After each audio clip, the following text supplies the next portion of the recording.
10 लाख से ज्यादा सैनिक। भारतीय सेना दुनिया की सबसे बड़ी स्थायी सेनाओं में से एक है। पर सवाल ये है कि आखिर इतनी बड़ी ताकत बनी कैसे?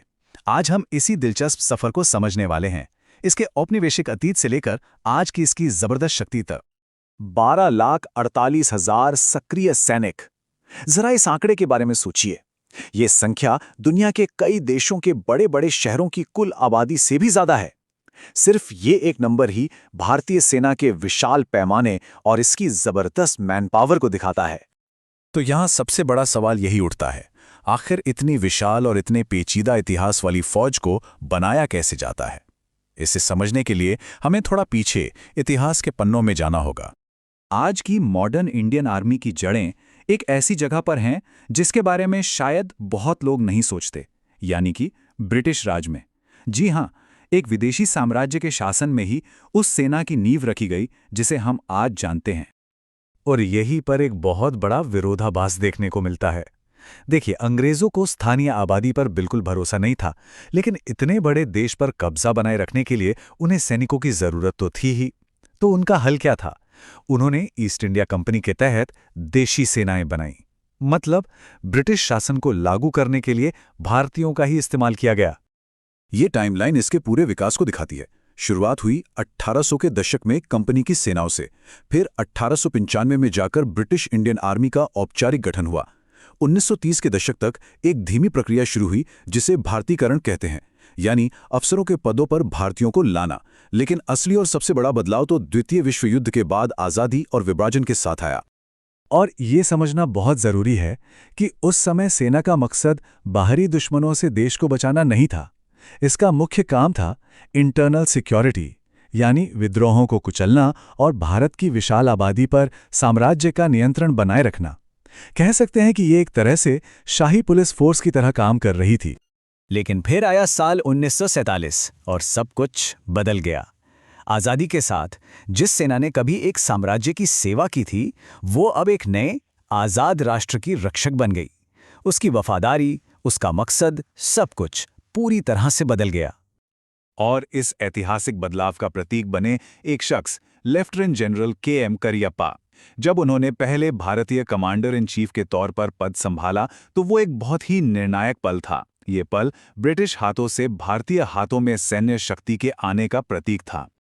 और जानते हैं, इसी ऐतिहासिक पल को याद करने के लिए हर साल 15 जनवरी को सेना दिवस मनाया जाता है। इस सिर्फ उस दिन का जश्न नहीं है, बल्कि तब से लेकर आज तक देश के लिए अपनी जान देने वाले अनगिनत सैनिकों के बलिदान को सम्मान देने का दिन है। तो चलिए अब ये देखते हैं कि आज की भारतीय सेना काम कैसे करती है, इसकी बनावट, इसका ढांचा कैसा है।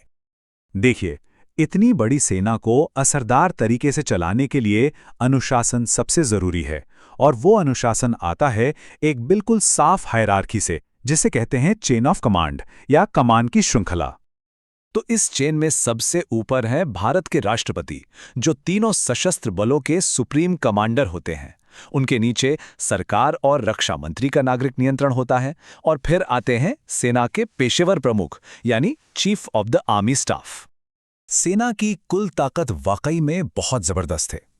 लगभग 12.25 लाख एक्टिव सैनिकों के अलावा करीब करीब 9.25 लाख रिजर्व सैनिक भी हैं, जो जरूरत पड़ने पर देश की सेवा के लिए हमेशा तैयार रहते हैं।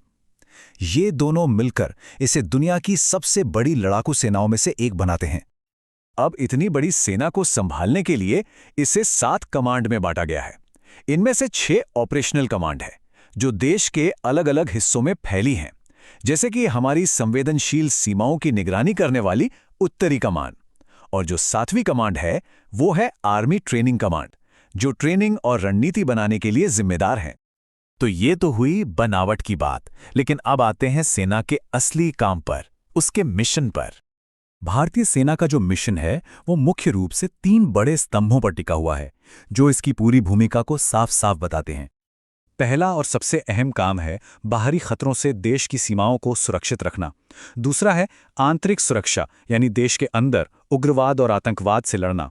और तीसरा काम है, जो शांति के समय में इसकी सबसे अहम भूमिका को दिखाता है, बाढ़, भूकंप जैसी प्राकृतिक आपदाओं के वक्त लोगों की मदद करना और राहत पहुंचाना।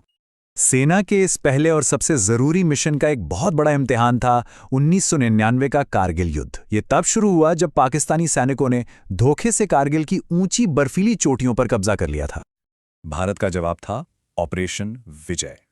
ये दुनिया के सबसे मुश्किल और ऊंचाई वाले इलाकों में से एक में किया गया एक बहुत बड़ा जवाबी हमला था। इसका एक ही मकसद था, दुश्मन को खदेड़ना और हर एक बर्फीली चोटी पर दोबारा तिरंगा फहराना। तो एक औपनिवेशिक पुलिस फोर्स से लेकर एक आजाद देश के रक्षक तक भारतीय सेना का सफर वाकई असाधारण रहा है। लेकिन भविष्य में चुनौतियां नई हैं, साइबर वॉरफेयर, हाईटेक लड़ाइयां और लगातार बदलती दुनिया। तो अब बड़ा सवाल ये है, ये जबरदस्त ताकत आने वाले कल के युद्ध क्षेत्र का सामना करने के लिए खुद को कैसे तैयार करेगी?